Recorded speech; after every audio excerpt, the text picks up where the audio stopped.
Welcome to another episode of Addiction Uncovered, where we talk about the truth behind addiction and hear inspirational stories of recovery.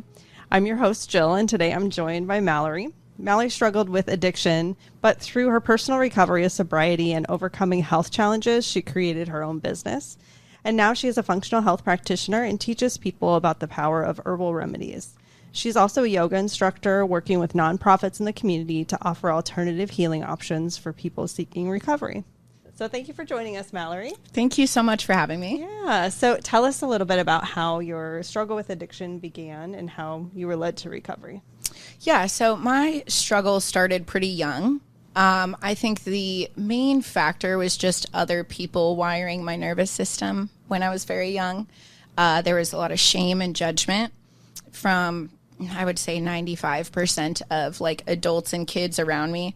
Solely based in like hometown is super small. Didn't have the best last name in the world. So I was just like, I had an identity placed on me from a very, very young age. That was untrue, but it was like, I was being called a drug addict and an alcoholic at like in 5th grade. Oh you know what I mean? So like, and it was by adults and teachers and everybody. So it's almost like people were just expecting that from you as you grew up. So, and the thing is what I realized over those years was I entered into like this people pleasing mechanism of, okay, let me show up as best as I can to try to outweigh this stigma or this identity that was placed on me. And really what that looked like was years and years of getting really good grades and, you know, doing the sports and like being the good kid. Right. Mm-hmm. And then I got to like 12, 13, and that good kid was kind of like, I realized it didn't matter what I did. I was like, it doesn't matter how good I am. It doesn't matter like how much I exceed expectations. So I kind of just said, screw it. Mm-hmm. Right. Like if that's what everybody's going to say I am and call me and whatever, then why not be that? Why fight it? Right. Like it doesn't matter what I do. Mm-hmm. So that was a really, really big piece. And that nervous system wiring like carried with me too throughout that as a really big fueling mechanism. Not that I was aware of that at the time, I wasn't, but I would say that. And then I grew up on a farm. I was eating like everything out of the garden. That's what I preferred. Lots and lots and lots of vegetables with like very little meat. Not that I was vegetarian or vegan or anything. I just rather have vegetables. So I had really, really big blood sugar instability issues before my addiction and throughout.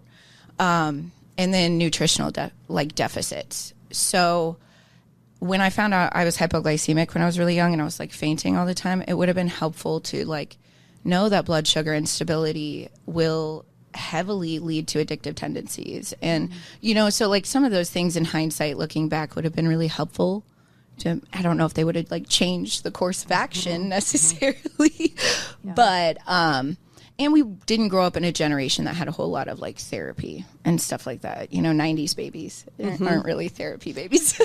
Right. That's true. We don't talk about that a whole lot, right? No. Mm-hmm. So I think that's really where it started, was just deficiencies in my body seeking something out. And then the other side of it just kind of being like, you know what? Screw it. That's who I'll be. You guys want to, you know, I might as well fit the mold, right? So. I think that we really focus a lot when we talk about addiction and recovery on those lifestyle things in our environment. We tend to forget, unless you're doing what you do, we forget how intricate the human body is and how that feeds into addictive behavior or then what that does to, you know, when you're putting substances in your body. So I know it's kind of a loaded topic and you're very much an expert in that area. We just had a conversation recently and you taught me so many things.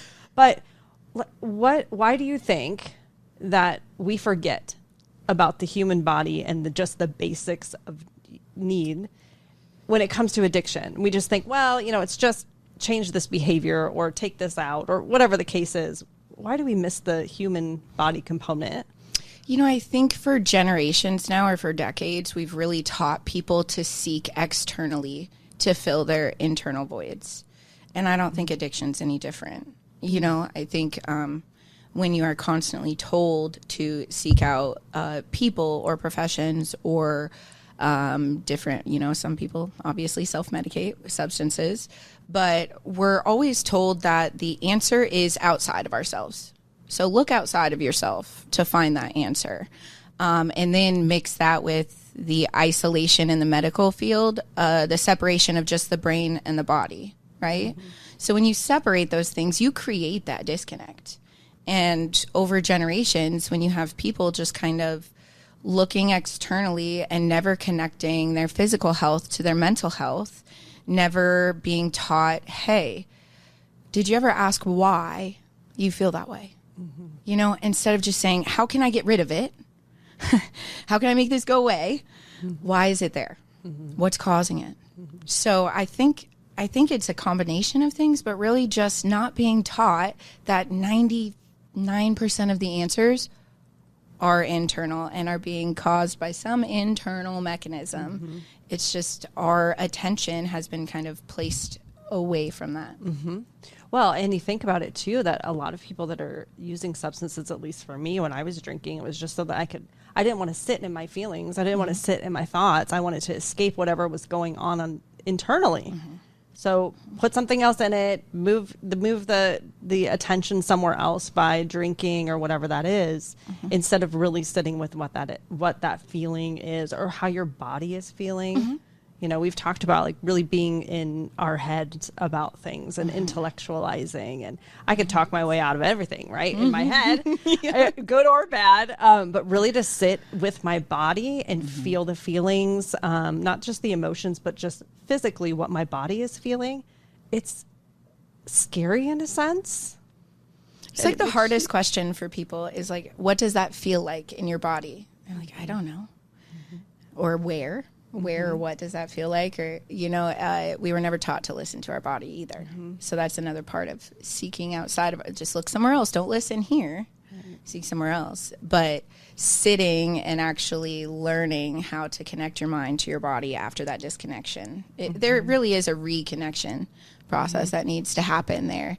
And I think even more so for people who have been through addiction. There's a lot of wiring that changes. And like the reason that you did those things, like you were talking about, I didn't want to sit in my feelings. Mm-hmm. Same with me. I didn't want to sit in that shame and that judgment, right? I already had for so many years. I tried to get rid of it. It didn't work. So I found a way that just numbed it. Mm-hmm. The other piece of mine, like I talked about with those deficiencies, is I was looking to feel normal. Like most addicts aren't waking up every day just being like, I want to get as toasted as possible right now. Mm-hmm. They want to feel normal. Mm-hmm. And that's where those deficiencies come into play too, is you weren't feeling normal before for a particular reason. We didn't ask why, but now we're just gonna kind of try to make ourselves feel normal, at least numb it out mm-hmm. to get to a numb place. Yeah. And then we think about all these like big outs, like you were talking about the external things. Well, what do I need to do? What do I need to, and some of it is just very basic things. Like what are some of the basics that we forget about that can contribute to our desire to look outside, to bring substances in our bodies to numb stuff? Like what are some of the basic things that we typically miss, that if we just filled that need, like our body's need for food or whatever mm-hmm. that is, like tell us a little bit more about that. Well, it's like we talked about earlier. So like the simple things. Sometimes when you're not feeling well, have you asked yourself, have you eaten? Have you drank water? Have you moved your body a little bit? Like those three things are huge. People don't understand how monumental those are, or just your breath. If you look at water, dehydration will cause negative thought patterns and cravings. You have 50% of dopamine made in the kidneys, 50% of it made in the gut.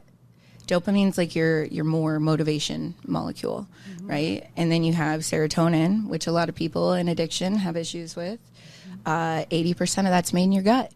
Mm-hmm. So when you're not eating consistently or predictable, when you're eating empty foods that have no nourishment, that's probably the biggest piece. Oh, which I'm sure most of us mm-hmm. are consuming that on a daily basis. Because it's convenient. Everything was made for us to like live these fast lives, be super convenient, but there's a cost to all of that on multiple levels. Mm-hmm. So little things like making sure you have water and food.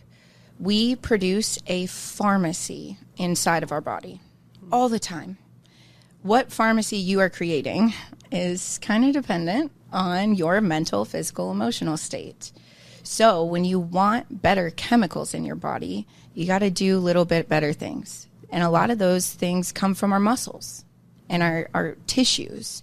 So move your body. Like it doesn't have to be big. So that's the other thing people do. When we talk about easy things, people make it very difficult.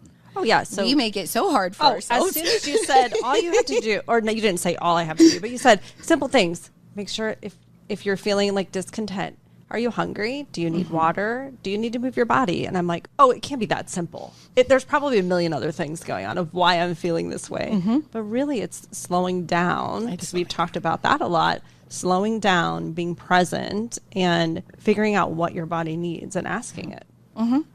And like, even just being present with yourself, having the intention of like focusing on your well-being will like switch your brain networks. You know, you can really make your brain work for you. That's another thing in addiction is like, I always felt like my mind was working against me, like every day.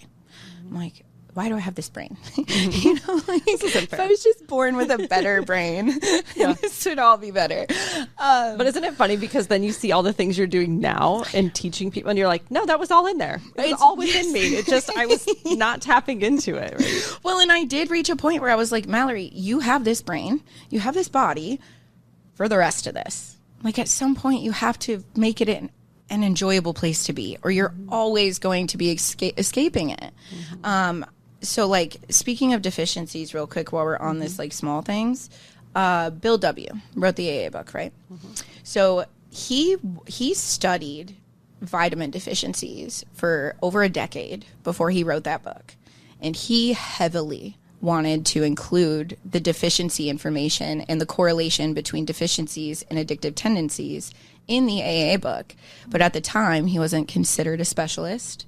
So he was not allowed to put that in the AA book. But it's a piece that I try and share with like a lot of my community engagements, because it's huge. And I really wish, it would have been able to be in there, because then there's just those simple things that make huge differences. It feels like then we're doing a lot of catch up where, you know, you do have a lot of people that are within that program that are learning a lot from the book and have expanded to other things. But if that would have been in there as at least a piece of let's just consider this. Like one page. Yeah, just one page. Just a one pager. Just like, you can even just stick it in there. It doesn't even have to be a chapter. Just like a little one pager in there, a little insert.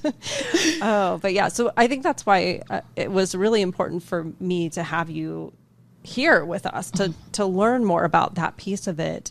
And I've learned so much from you already just in the short period of time that I've known you. And I think the piece of the physical body, and we always, and we talk about, I think on the flip side of what do substances do to the body and why that's bad. And so we want to keep that out of there, right?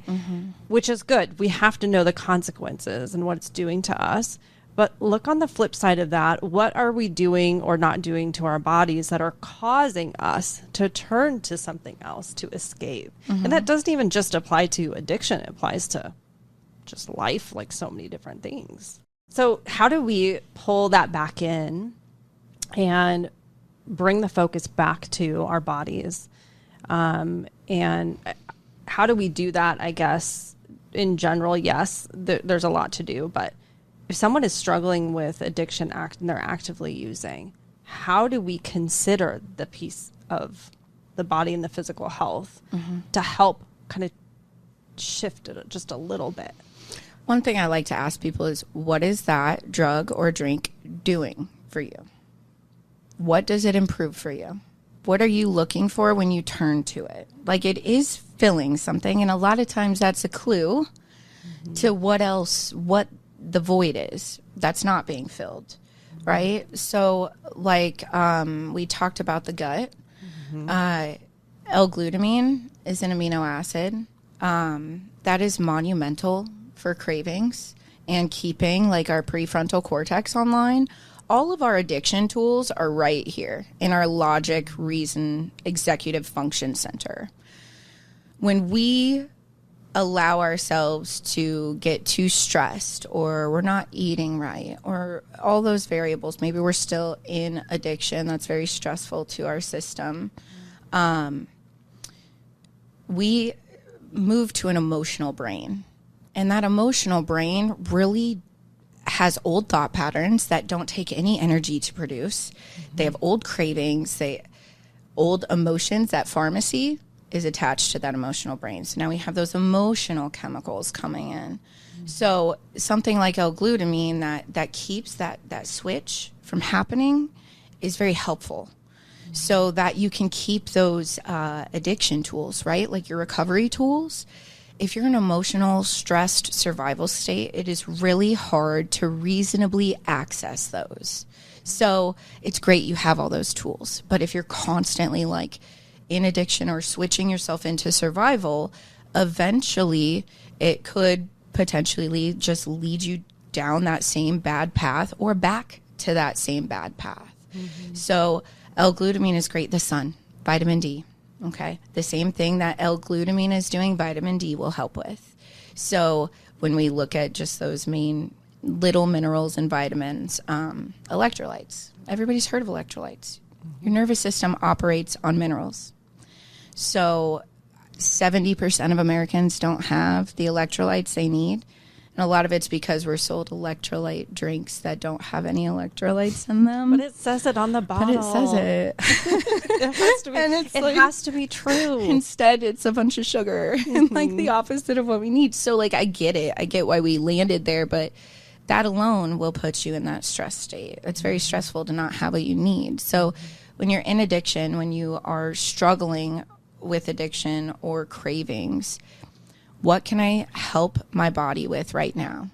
And not necessarily, it doesn't have to be like, oh, I got to get through this whole week sober. Sometimes it's a day at a time. Sometimes it's an hour at a time. Sometimes it's a minute at a time, you know? So sometimes when it's just a minute at a time and the only thing you can access is your breath, let that be your breath. Mm. You know, you don't even know what you're doing with that, but you're doing a whole cascade of signals in your body just with your breath. Mm-hmm. You know, so, or a little walk. Go on a little walk, get some sun.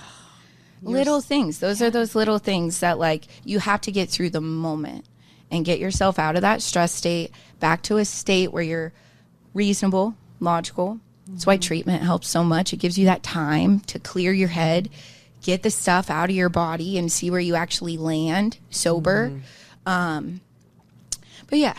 Mm-hmm.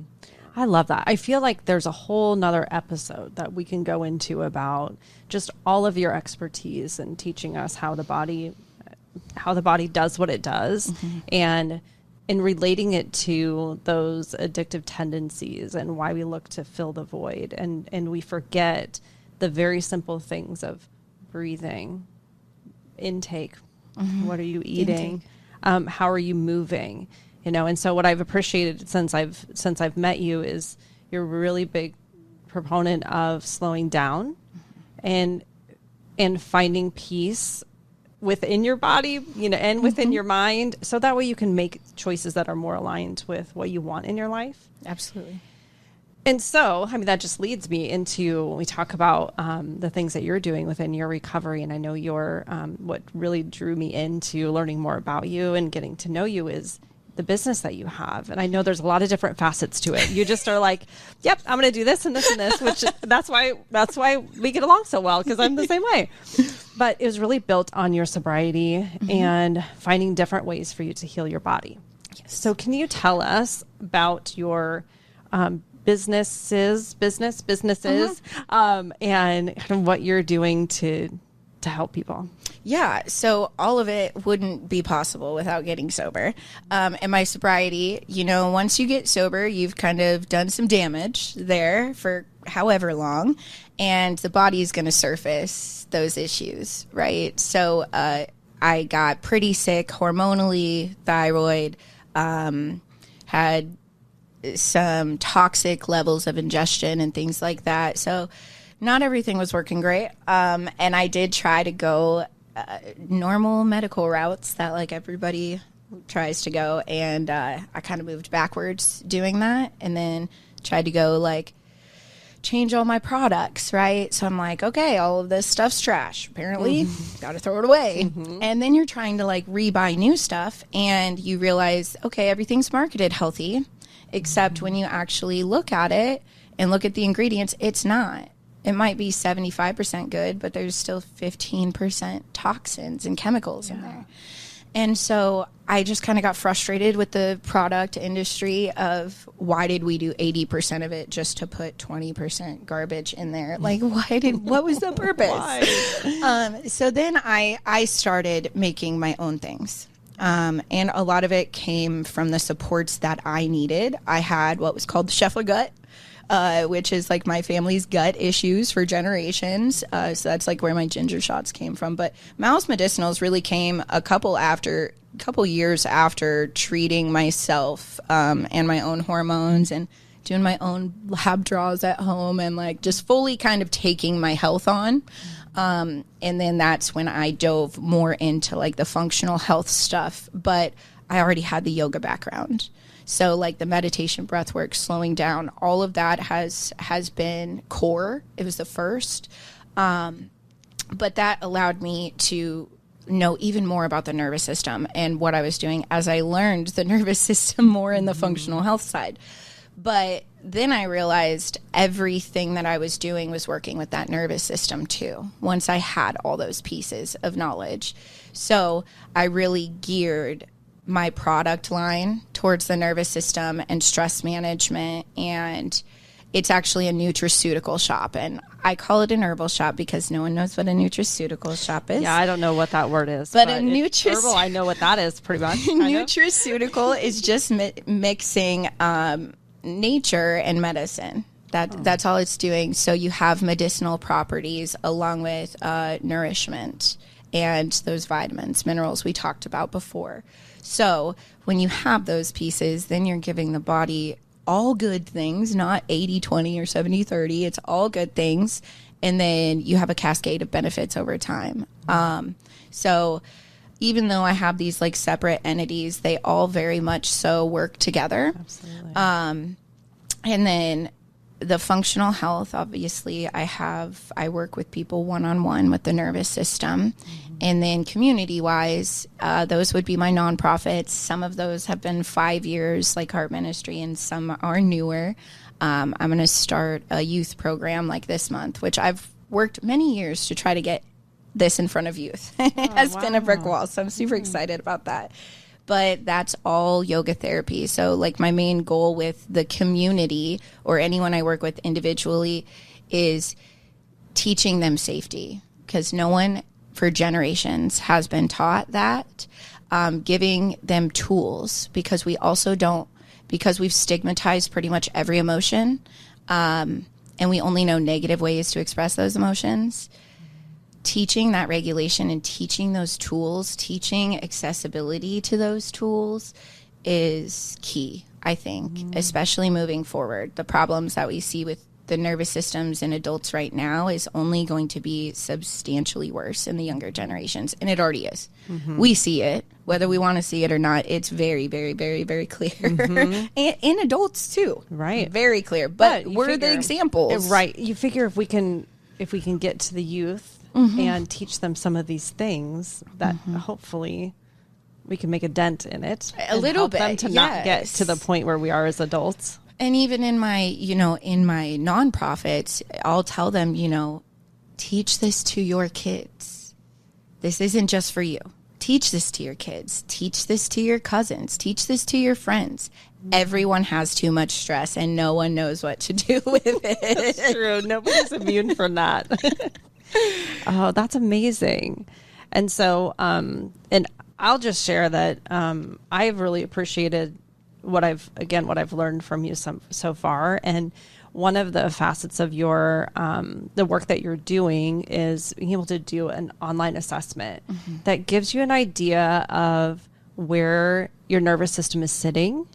And it's like 50 questions. It's about 50 questions. I think it takes like 10. No, it didn't take long at all. It didn't take long at all. But I was just so curious because, we've talked, I've got, digestive things, or I have a lot of stress. I'm always feeling overwhelmed. And it's like one other thing on top of this, I'm going to explode, right?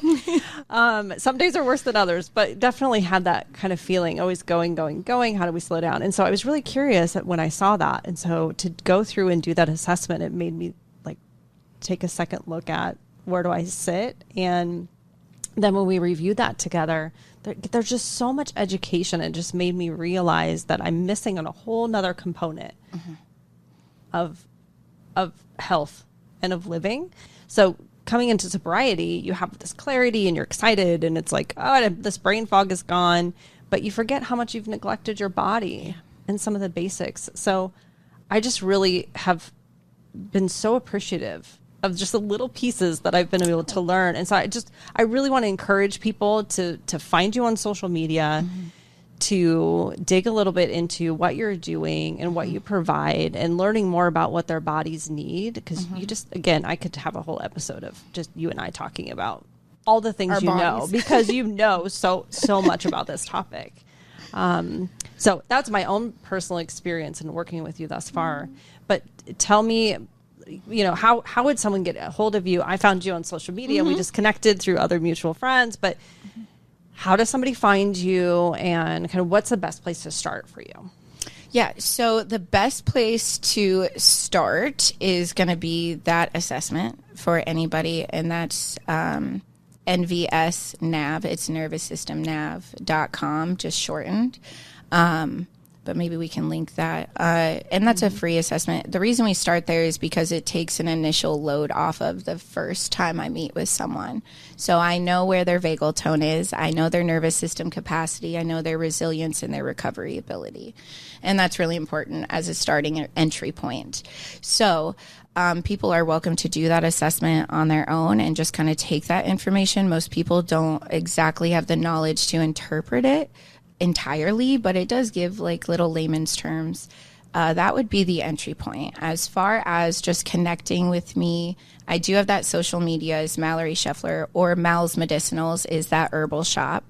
malsmedicinals@gmail.com. That's an easy one. I love following your social media because I just get inspired. I just started posting more things like my face and stuff, and it's like it's super weird. But I've been watching yours, and I'm like, okay, if she can do this and it looks good, and I'm interested, I can do this too. So I love following your social media because you're always out and about doing different things in the community and teaching people things. So it's not just like, hey, this is what I got going on today. This is like, and here's this really good information real quick that would help you. So I just love it. I encourage anybody to follow you because you're bound to learn something. That's the thing. It's like, if you want to learn something, just follow me. That's right. I love that. But by the way, it took me a year to get myself to talk on social media. So give yourself grace. Okay, well, you're really good at it. So you've inspired me to do the same thing. So I appreciate that. I'm sure people watching it are probably annoyed that I do that. But it's fine because I think it's just a way for people to get to know us as people and why we do what we do. So, so you've been an inspiration in a lot of different ways. But I just appreciate you being here. We're going to link all of that in the episode notes so that way people know how to get in touch with you. Excited to explore your shop so that way I can figure out what I need for my own self with your products, and hoping that people do reach out and connect and find ways to learn more about how their body is directly impacted, and we can do a lot of preventative things in regards to the addiction that people suffer from. So well, and thank you so much for having me. I'm excited for this, and I'm excited for our adventures together too. Yeah, it's gonna be great. Thank you. Thank you.